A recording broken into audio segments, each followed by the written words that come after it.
짐 콜린스가 쓴 유명한 책 가운데에 성공하는 기업들의 8가지 습관이라고 하는 책이 있습니다. 그 책에 보게 되면은 100년 이상 된 이 글로벌 그 기업들의 이 공통점을 그가 이야기했습니다. 그런데 100년 이상 된 이 글로벌 기업의 이 공통점 가운데는 그 기업들마다 그 기업의 핵심 가치가 있었다는 것입니다. 그 기업 가운데 특별히 미국의 유명한 이 존슨 앤 존슨이라는 기업이 있습니다. 이 기업을 잘 모르겠지만은 이 기업에서 생산되는 주력 상품을 이야기하면 잘 아실 거예요. 그 상품 가운데 하나가 뭐가 있냐면은 타이레놀이라고 하는 약이 있습니다. 아시죠? 타이레놀이라는 약이 있습니다. 이 약은 지금도 미국 사람들의 가정 상비약으로서는 만병통치약으로 통하는 그런 유명한 약입니다. 그런데 어느 날 시카고에서 어떤 남자가 이 타이레놀을 먹고만 죽어버렸어요. 그래서 미국 사회가 난리가 났어요. 알고 보니까 누군가가 그 회사에 그 앙심을 품고 캡슐, 처음에는 그 약이 캡슐로 나왔어요.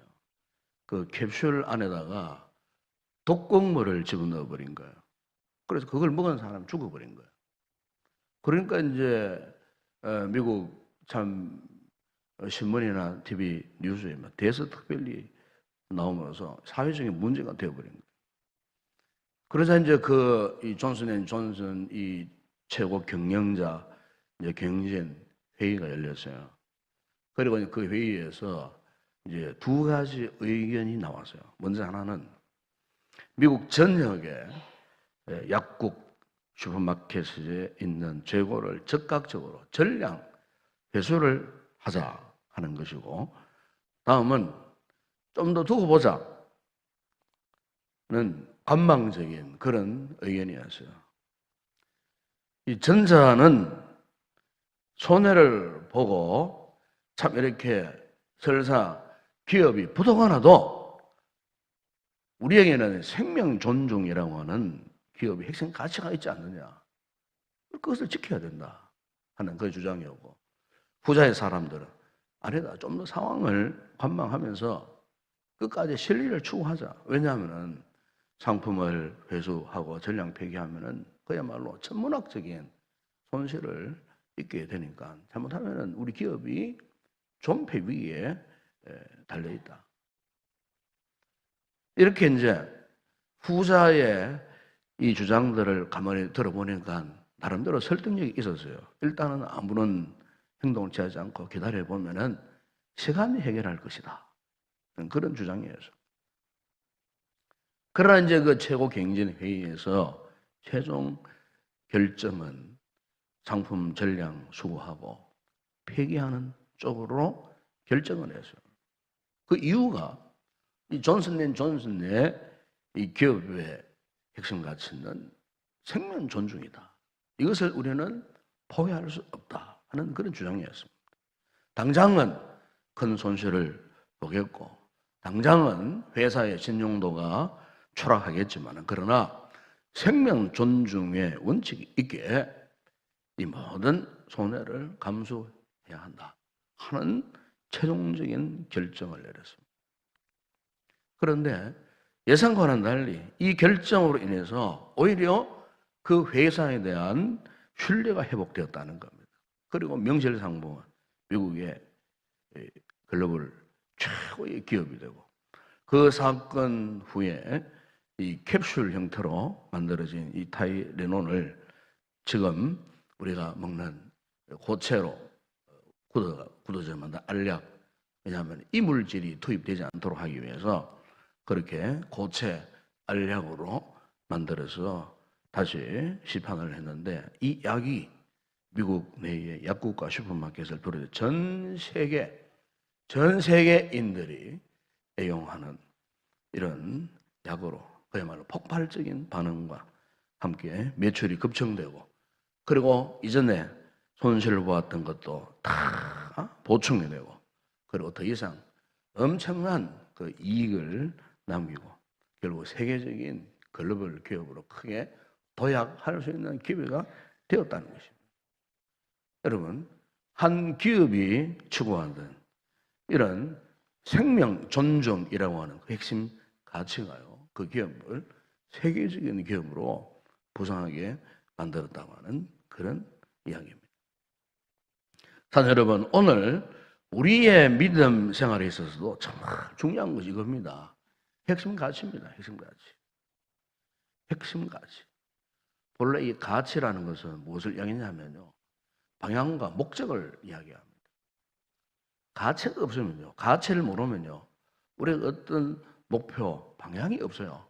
믿음 생활, 신앙 생활에도 신앙의 가치, 우리가 기도로 나오셨는데 기도할 가치를 모르면요, 아직 그분은 내가 왜 기도해야 되는지, 무엇을 믿어야 하는지, 내가 지금 어느 방향으로 나가야 할지 방향, 목적을 갖지 못해요. 여러분, 오늘 우리가 이 시간 기도하러 나오셨는데 다시 한번 우리 믿음을 한번 점검해 보십시다. 여러분, 신앙의 가치를 어디에 두고 지금 믿음 생활을 하고 있습니까? 기도하러 나오셨는데 과연 여러분 기도의 가치를 어디에 두고 여러분 기도하셔요? 당연한 사실이지만은 여러분, 오늘 우리의 믿음의 기도의 핵심 가치는 오직 예수 그리스도십니다. 예수 그리스도. 이 당연한 사실이잖아요. 그런데 이 당연한 사실인데도 이 당연한 사실을 우리는요, 가볍게 여기고 경히 여기고 이것을 최종 목적, 최종 방향을 두지 않고 그냥 무작정 예수 믿고 무작정 기도하는 거예요. 단순히 먹고 마시고 입는 문제 때문에만 기도하다라고 말입니다. 우리의 기도의 최종 가치, 핵심 가치는 오직 예수 그리스도, 예수님이세요. 여러분, 우리가 우리 신앙의 핵심 가치가 예수님이 된다는 사실에 대해서 일찍 사도 바울이 로마서 5장 8절에서 이런 말씀을 했어요. 우리가 아직 죄인 되었을 때에 그리스도께서 우리를 위하여 죽으심으로 하나님께서 우리에 대한 자기의 사랑을 확정하셨나요? 예수 그리스도께서 어떻게 해요? 우리를 위해서 죽으셨어요. 바로 여러분들을 위해 죽으셨어요. 바로 오늘 나를 위해서 그분이 죽으셨어요. 믿으십니까? 여러분, 히브리서 9장 24절에 보시면 그리스도께서는 참끝의 그림자이신 손으로 만든 성소에 들어가지 아니하시고 바로 그 하늘에 들어가 이제 우리를 위하여 하나님 앞에 나타나시고, 누구를 위하여? 우리를 위하여. 바로 나를 위하여, 나를 위하여, 나를 위하여. 여러분, 요한일서 2장 1절에 보세요. 아버지 앞에서 우리에게 대언자가 있으니 곧 의로우신 예수. 우리의 대언자가 누구라고요? 예수 그리스도. 우리의 대언자가 예수 그리스도. 예수님이셔요. 로마서 8장 26절에 보세요. 그리스도의 영이신 성령님 역사에 대해서 이렇게 말씀해요. 이같이 성령도 우리의 연약함을 도우신다니 우리는 마땅히 기도할 바를 알지 못하나 오직 성령이 말할 수 없는 탄식으로 우리를 위하여 친히 간구하신다. 그리스도의 영이신 성령께서도요, 여러분, 이 새벽에 우리로 하여금 기도할 수 있도록 기도의 영으로 우리 가운데 임하셔서 우리를 대신해서 그분이, 성령님이, 그리스도의 영이신 성령님이 대신 기도해 주신다. 간구해 주신다. 여러분, 우리의 신앙의 삶에나 특별히 이 같은 기도의 삶에 있어서 핵심 가치는요, 오직 예수 그리스도, 예수님만이 우리의 모든 문제 해결자가 되시고 예수님이 결국 우리의 삶의 모든 삶의 결론이 되어라는 사실, 여러분, 우리가 이것을 항상 기억하고 믿음 생활을 하셔야 되고 이것을 기억하고 기도 생활을 해야 할 줄로 믿습니다. 오늘 본문을 보시면은 베데사의 연못, 물이 움직일 때 그곳에 제일 먼저 뛰어 들어가는 자의 병이 낫는다는 이 전설을 믿는 수많은 병자들이 지금 그 베데사 연못가에 오직 연못에 물만 움직이기를 주시하고 있었어요. 그야말로 참 치열한 전쟁터와 방불한 그런 곳이었어요. 그런데 바로 그곳에 예수님이 나타나셨어요. 그런데 처음에는 누구 하나 예수님을 찾지도 않았어요. 바라보지도 않았어요. 그 예수님께 나가면은 치료되고 회복될 수 있을 텐데 사람들은 오직 연못, 물만 움직이기만을 바라보고 있었어요. 언제쯤 물이 움직일까? 거기에만 온갖 신경을 집중했을 뿐 거기에 나타나신 예수님에게는 전혀 눈길을 쫓아주지 않고 전혀 관심이 없었어요. 그런데 바로 그 순간에 예수님을 바라본 한 사람이 있었어요. 바로 여러분 38년 동안 그야말로 이 고질병에 묶인 채 오랜 세월 동안 치유만을 기다리던 너무나 참 불쌍한 사람이었어요.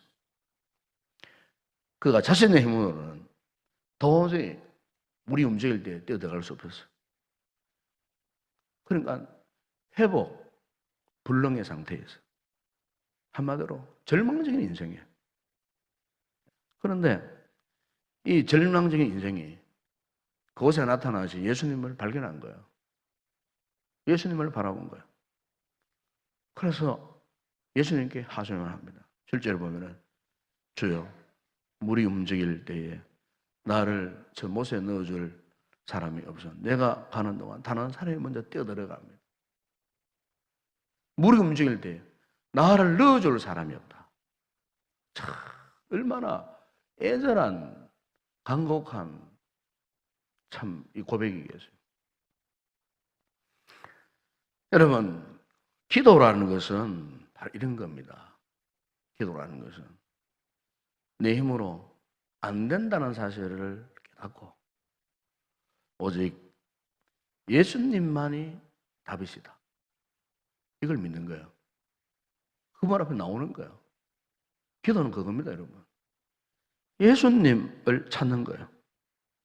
그분 앞에 두 손 들고 항복하는 거예요. 이 같은 믿음의 행위, 이게 기도입니다, 여러분. 오늘 본문에 이 베데스다 연못가에 38년 된 이 고질병 병자가 바로 이 같은 믿음의 자세로 그가 예수님을 찾았어요. 예수님께 간구했어요. 38년 된 도저히 자신의 힘으로는 풀 수 없는 인생의 문제 아니겠어요? 삶의 문제 아니겠어요? 그거를 지금 주님께 간곡히 호소하는 거예요. 그러자 8절 9절에 보세요. 예수님께서 말씀하셨습니다. 일어나 네 자리를 들고 걸어가라. 그 말씀 한마디에 그 사람이 곧 나와서 자리를 들고 걸어가니라.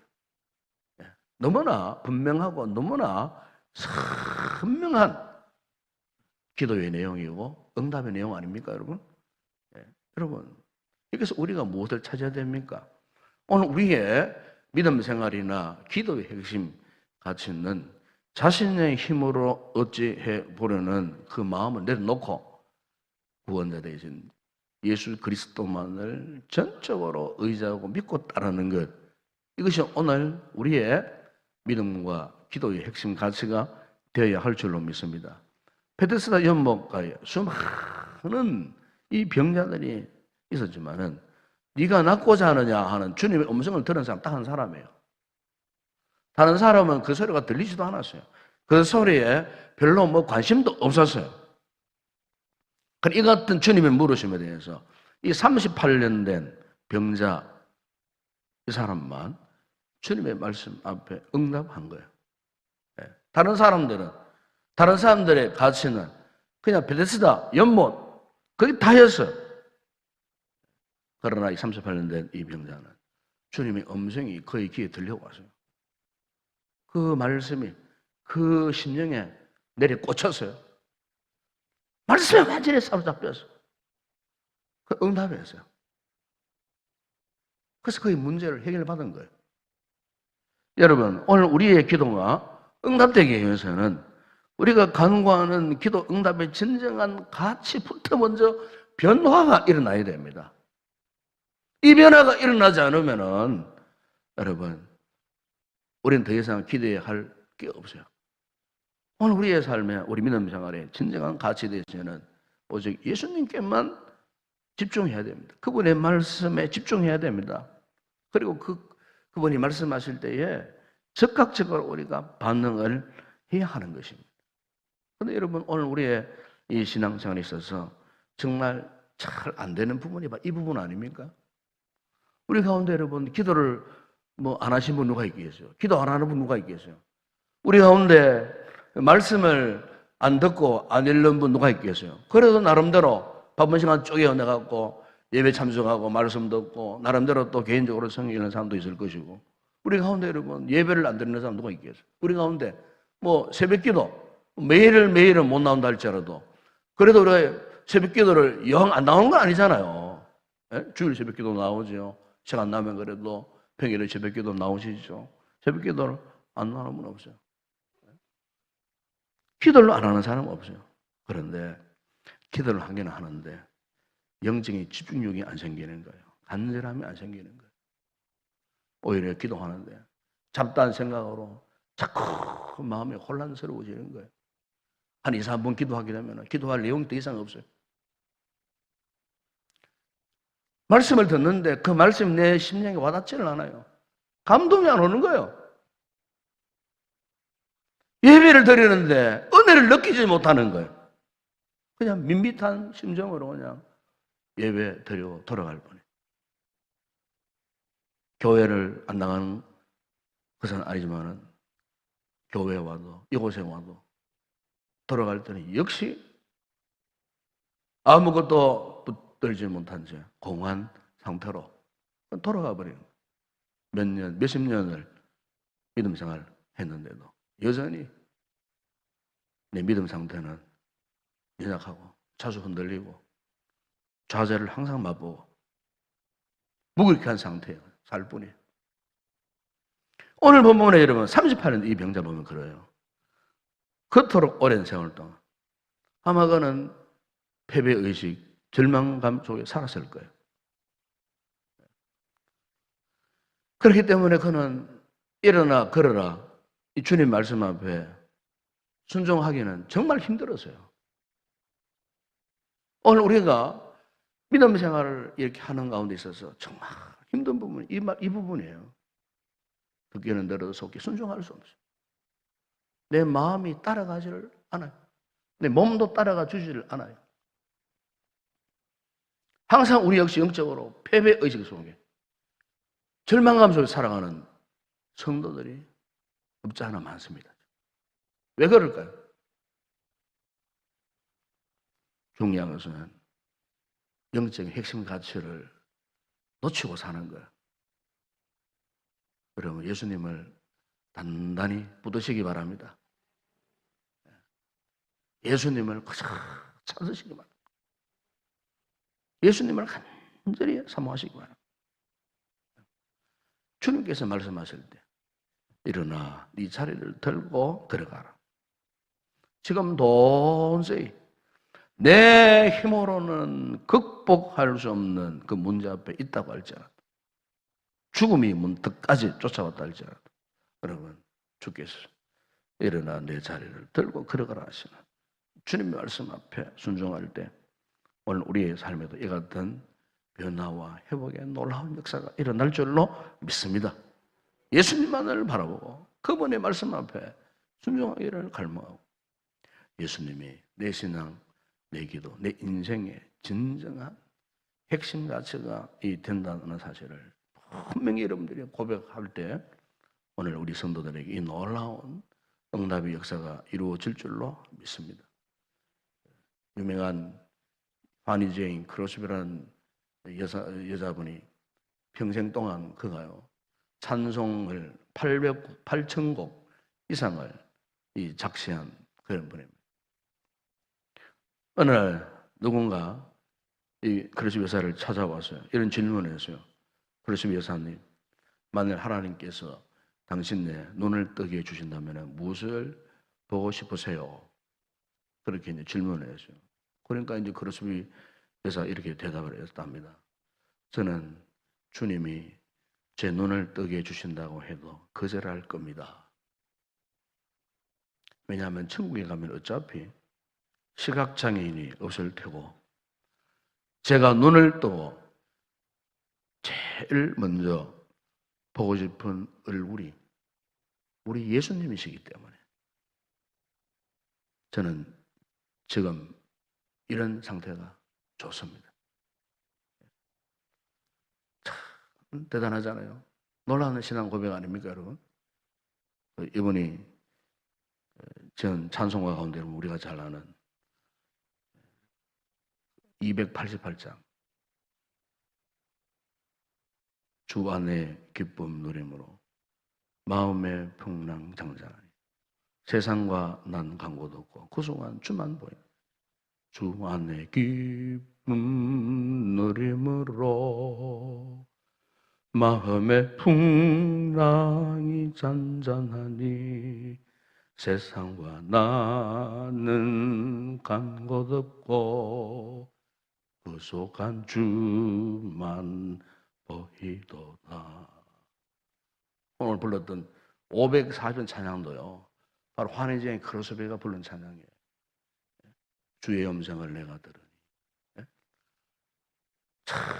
여러분, 이런 믿음의 사람들의 핵심 가치는 오직 예수 그리스도.